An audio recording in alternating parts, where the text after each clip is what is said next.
وہ علم اپنے بتوں کا ہے آپ ابراہیم، کیا ہے جس کو خدا نے دل و نظر کا ندیم۔ زمانہ ایک، حیات ایک، کائنات بھی ایک، دلیل کم نظری قصہ جدید و قدیم۔ یہاں علم سے مراد عام علم نہیں بلکہ العلم مراد یہ ہے، یعنی وہ علم جو آدمی کو اپنی اور اپنے خدا کی معرفت عطا کرتا ہے۔ یہ وہ علم ہے جسے اللہ تعالیٰ نے انسان کے دل اور اس کی نظر کا دوست بنایا ہو، یعنی اس علم کے ذریعے انسان کا باطن صاف ہو جاتا ہے۔ مین میسیج یہ ہے، جس علم کو اللہ تعالیٰ نے دل و نگاہ کا دوست بنایا ہو، وہ اپنے تراشے بتوں کو حضرت ابراہیم علیہ السلام کی طرح توڑ پھوڑ دیتا ہے۔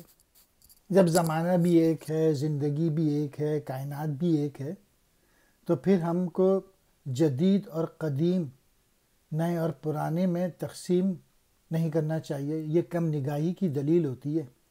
علم چاہے کسی بھی زمانے کا ہو، وہ علم ہے جو انسان کو اس کے دل و نظر کے قریب کر دے۔ چمن میں تربیت غنچہ ہو نہیں سکتی، نہیں ہے قطرہ شبنم اگر شریک نسیم۔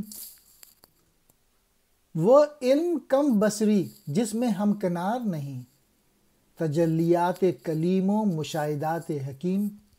علامہ اقبال کہہ رہے ہیں، اگر صبح کے وقت شبنم ہوا کا ساتھ نہیں دے گا تو باغ میں کلی کیسے کھلے گی، کیسے پرورش پائے گی۔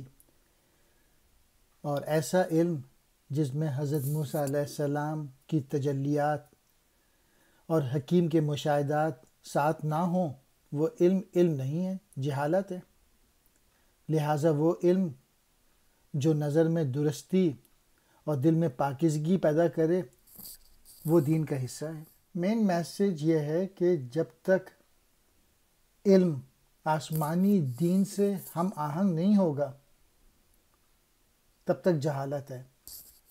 علامہ اقبال یہ کہہ رہے ہیں، یہی وجہ ہے کہ جو آج کا جو علم ہے، باوجود انتہا کے پہنچنے کے، روح اور نظر کا ساتھی نہ بن سکا۔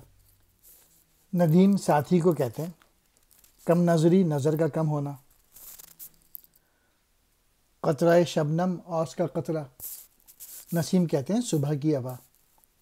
کم بصری، کم نظری، کم علمی، ہم کنار ساتھ شامل ہونا، تجلیات اللہ تعالیٰ کے جلوے، کلیم حضرت موسیٰ علیہ السلام، مشاہدات آنکھوں سے دیکھنا اور سمجھنا، حکیم کہتے ہیں فلسفی کو۔